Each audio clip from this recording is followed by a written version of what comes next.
இந்த விழாவிற்கு வருகை தந்திருக்கும் அன்பும் பண்பும் நிறைந்த பத்திரிகை மற்றும் ஊடக நண்பர்கள் மற்றும் இந்த படத்தின் இயக்குனர் டைரக்டர் திரு துரை செந்தில்குமார் அவர்கள் மற்றும் இந்த படத்தின் இசை அமைப்பாளர் திரு ஜிப்ரான் அவர்கள், என்றும் என்னோடு நட்போடு இருந்து வரும் வியாபாரிகள் சங்க தலைவர் திரு விக்ரமராஜா அவர்களே, இந்த படத்தில் பணியாற்ற அத்தனை டெக்னீஷியன்களுக்கும் மற்றும் என்மேல் மிகுந்த அன்பும் மிகுந்த ஒரு எதிர்பார்ப்பும் ஒரு அதீத நம்பிக்கையோடு இருக்கும் என்னுடைய ரசிக பெருமக்களும், இந்த நேரத்தில் அனைவருக்கும் என் பணிவான அன்பான வணக்கத்தை தெரிவித்துக் கொள்கிறேன். லீடர் இந்த படத்தோட டைட்டில் பார்த்ததும் எல்லாருக்கும் என்ன தோணுனா, இது ஒரு அரசியல் சார்ந்த படமா இல்லை இது ஒரு எந்த மாதிரி படம்னு ஃபஸ்ட்டு ஒரு கொஸ்டின் வரும். இது இந்த படத்தில் ஒரு அரசியல் சார்ந்த காட்சிகளோ இல்லை அரசியல் சார்ந்த ஒரு வசனங்களோ ஒரு துளி கூட இதில் கிடையாது. இது முழுக்க முழுக்க ஒரு கமர்ஷியல் என்டர்டைன்மெண்ட் ஃபிலிம். இப்போ இந்த கிளிம்ஸ் பார்த்துருப்பீங்க, இதுதான் அதில் ஒரு சின்ன ஒரு துளி, அதாவது ஒரு சோனா பாத்துக்கு ஒரு சின்ன ஒரு துளி இது மாதிரி இந்த படத்துடைய எசன்ஸ் இதுதான். இதே போல் தான் இந்த படம் கம்ப்ளீட்டாக ட்ராவல் ஆகும். இந்த படத்துடைய ஸ்டோரி பார்த்தீங்கன்னா, ஒரு சாதாரண ஒரு இன்னசென்டான ஒரு அப்பா பிள்ளை, அவங்க ஒரு சந்தோஷமான வாழ்க்கையை வாழ்ந்துட்டு இருக்காங்க. திடீர்னு அவங்க வாழ்வியில் பார்த்தீங்கன்னா திடீர்னு ஒரு மிகப்பெரிய ஒரு கேங்ஸ்டர் அதில் இன்டர்ஃபியர் ஆகிறாங்க.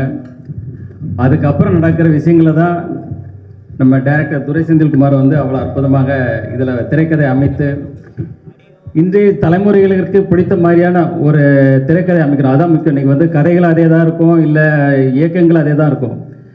இந்த திரைக்கதை அமைக்கிறது தான் இன்றைக்கி ஒரு சவாலான விஷயம். இன்றைய ரசிகர்களுக்கு திரைக்கதையை பிடிக்கிற மாதிரி அவ்வளோ துல்லியமாக, அதாவது படம் ஆரம்பம் முதல் கடைசி வரை ஒவ்வொரு இன்ச் பை இன்ச்சு, ஒவ்வொரு ஃப்ரேம் பை ஃப்ரேம் நம்ம துரை செந்தில்குமார் அவர்கள் டைரக்டர் அவ்வளோ அழகாக செதுக்கியிருக்காங்க.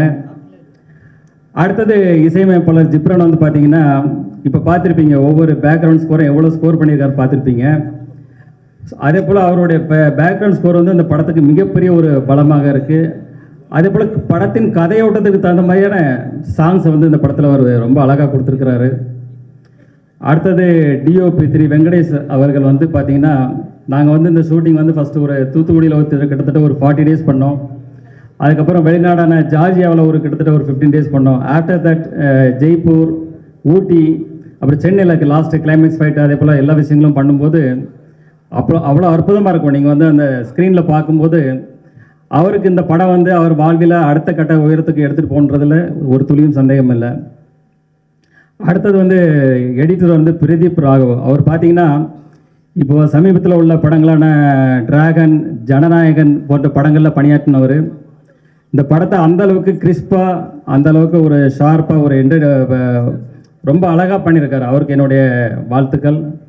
அடுத்தது ஆர்ட் டைரக்டர் துரைராஜ். அவர் பார்த்தீங்கன்னா, இது செட்டாயில் இல்லை நிஜமாகவே அப்படி இருந்ததான்ற அளவுக்கு தான் ஒரு வியப்பாக இருக்கும். அந்தளவுக்கு ஒரு யதார்த்தமான ஒரு செட் அமைச்சு அவர் சிறப்பாக பணியாற்றியிருக்காரு. அவருக்கு என்னுடைய வாழ்த்துக்கள்.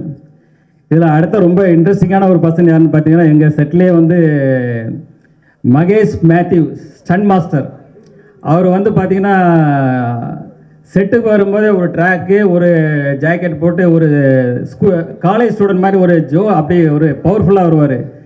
அவர் வந்தாலே செட்டில் எல்லாருக்குமே ஒரு எனர்ஜி, ஒரு பவர் வந்துடும். ஏன்னா தலைவர் பார்த்தீங்கன்னா இப்போ தான் காந்தாரா 2 முடிச்சுட்டு வந்திருக்கிறாரு. அதில் பார்த்துருப்பீங்க அவர் என்ன வேலை பண்ணி வச்சுருக்கிறாருன்னு. ஸோ இந்த படத்துலையும் அதே போல் சில வேலைகள்லாம் பண்ணியிருக்காரு. உங்களுக்கு ரொம்ப பிடிக்கும்னு நினைக்கிறேன். கண்டிப்பாக நீங்கள் ரசிப்பீங்க.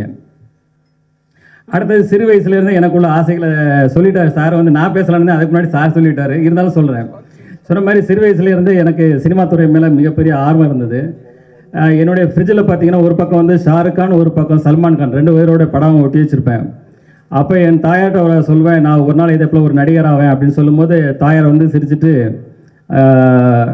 சந்தோஷம்னு சொல்லுவாங்க.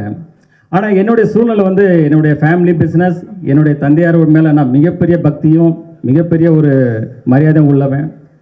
ஸோ என்னுடைய தந்தையார் பிஸ்னஸை நான் அவங்க கூட எடுத்து அவங்க கூட ட்ராவல் பண்ணும்போது என்னுடைய முழுமையாக ஒப்படைச்சி என்னுடைய முழு உழைப்பையும் கொடுத்து ஏன்னா ஃபஸ்ட்டு பார்த்தீங்கன்னா காலையில் முதல் ஆளாக நான் ஸ்டாஃப் வரதுக்கு முன்னாடி முதல் ஆளாக கடைக்கு போவேன். கடை வேலையை முடிச்சு லாஸ்ட்டாக தான் நான் வந்து கடைசி ஆளாக தான் நான் வந்து போவேன். ஆரம்பம் முதல் இன்று வரைக்கும் அதே தான். இந்த படப்பிடிப்பில் அதே போல தான். செட்டுக்கு முதல் ஆளாக தான் போவேன், கடைசி ஆளாக தான் போவேன். ஏன்னா அந்தளவுக்கு நான் எதில் இறங்குறனோ அதில் முழு ஃபோக்கஸ்டாக இதனுடைய முழு உழைப்பையும் அதில் இறக்கி செய்வேன். அதுதான் என்னுடைய கேரக்டர். அப்புறம் பார்த்தீங்கன்னா அந்த படத்துடைய கண்டென்ட் வந்து இன்றைக்கி வந்து மக்கள் வந்து ஒரு பக்கம் கண்டென்ட் ஓரியன்ட் படம், ஒரு பக்கம் வந்து மாஸ் ஆக்ஷன்றாங்க. இப்போ நாங்கள் வந்து இதில் இந்த படத்தில் என்ன மெயினாக இது பண்ணியிருக்கோன்னா, ஒரு நல்ல ஒரு கதையம்சம் கண்டென்ட் இருக்கணும், அதே போல் ஒரு மாஸ் எலிமெண்ட்ஸு ஆக்ஷன் சீக்வன்ஸ் இருக்குன்ற மாதிரி இன்றைக்கி எல்லா தரப்பு மக்களுக்கும் இன்றைக்கி உள்ள ரசிகர்களுக்கு பிடிக்கிற மாதிரி இது ஒரு சிறப்பான படமாக இருக்குது. எங்கள் படக்குழுவும் சரி, நானும் சரி, இதை பார்த்துட்டு மிகப்பெரிய சந்தோஷமும் மிகப்பெரிய சாட்டிஸ்ஃபைடாக இருக்குது. அதே சந்தோஷமும் அதே சாட்டிஸ்ஃபைடும் உங்கள் எல்லாருக்கும் கிடைக்கும்னு நினைக்கிறேன். அப்புறம் சினிமா துறையை வந்து பார்த்தீங்கன்னா இன்றைக்கி வந்து ஒரு தனிநபர் வெற்றி இல்லை, ஒரு படம் வெற்றி அடைகிறது ஒரு தனிநபர் வெற்றி இல்லை. அதாவது சினிமா துறையில் இன்றைக்கி வந்து பல ஆயிரம் தொழிலாளர்கள் இருக்காங்க. இந்த பக்கம் தேட்டரில் பார்த்தீங்கன்னா கிட்டத்தட்ட அதில் பல ஆயிரம் தொழிலாளர்கள் வேலை செய்கிறாங்க. ஸோ ஒவ்வொரு படமும் நான் வெற்றி அடையணும்னு நினைப்பேன். ஏன்னா இன்றைக்கி வந்து பல ஆயிரம் தொழிலாளர்கள் வந்து இப்போ சினிமா துறை கொஞ்சம் இறங்குமுகமாக இருக்குது. இன்றைக்கி பல ஆயிரம் தொழிலாளர்களுடைய வாழ்க்கையை வந்து கொஞ்சம் அவங்களுக்கும் வேலைவாய்ப்புகள் குறையுது, புதுசாக வர்றவங்களுக்கும் வேலைவாய்ப்பு ஒழுங்கான முறையில் கிடைக்க மாட்டேங்குது. அதனால தான் நான் எப்போவுமே நினைப்பேன், அதில் இருக்கிற எல்லா படங்களுமே வெற்றி அடையணும் அப்படின்னு நினைப்பேன். அதே போல் பத்திரிகையாளர்களை நீங்களும் இந்த சினிமா துறை வளர்கிறதுக்கு உங்களுடைய முழு சப்போர்ட்டையும், அது சினிமா துறை மறுபடியும் எழுச்சி பெறதுக்கு உங்கள் அனைவருடைய சப்போர்ட்டும் வேணும்னு கேட்டுக்கிறேன். இந்த படத்தினுடைய சிங்கிள் வந்து வர்ற 14ஆம் தேதி காதலர் தினத்தன்றி முதல்ல இதை வெளியிடுறோம், முதல் சிங்கிளை. அப்புறம் வந்து பார்த்தீங்கன்னா மார்ச் 6ஆம் தேதி வந்து கிளிம்ஸ் வெளியிடுறோம். அது இதே போல் ஒரு இதோட பவர்ஃபுல் பேக்கடாக இருக்கும். அது நீங்கள் வரும்போது பார்ப்பீங்க. அடுத்தது இந்த படத்தை வந்து ஏப்ரல் மாதத்தில் ரிலீஸ் பண்ணுறதுக்கு எல்லா வேலைகளும் போயிட்டுருக்கு. அதுக்கு முன்னாடி ஒரு 10-12 நாளைக்கு முன்னாடி நாங்கள் வந்து ஆடியோ ஃபங்க்ஷன் வந்து ரொம்ப கிராண்டாக பண்ணணும். அதுக்கான வேலைகளும் போயிட்டுருக்கு. அந்த நேரத்தில் ப்ரெஸ்ஸு உங்கள் முன்னாடி தான் எல்லா இதுவும் நடத்துவோம். உங்கள் எல்லாருக்கும் இப்போவே உங்களுக்கு இன்விடேஷன் பண்ணிடுறேன். எல்லாரும் கலந்து கொண்டு இந்த விழாவை சிறப்பாக செய்யணும்னு இப்போவே வேண்டி கேட்டுக்கிறேன். அதே போல் இந்த ஆடியோ ஃபங்க்ஷன் விழாவில் ரசிகர்களாகட்டும், அதில் நடித்து அதில் ஒர்க் பண்ண எல்லா டெக்னீஷியன்ஸ், அதே போல் ஆல் ஆர்டிஸ்ட் எல்லாருமே அதில் கலந்துக்கிடுவாங்க. அதுக்கப்புறம் தொடர்ந்து படத்துக்கான ப்ரொமோஷன் உங்கள் மீடியா உங்கள் கூட தான் இணைந்து செயல்பட போகிறோம். நீங்கள் எல்லாம் தொடர்ந்து எங்களுக்கு ஆதரவு தரணும். மீண்டும் ஒரு முறை உங்கள் எல்லாருக்கும் நன்றியும் வணக்கங்களையும் கூறிக்கொண்டு உங்களிருந்து விடைபெறுகிறேன். நன்றி, வணக்கம்.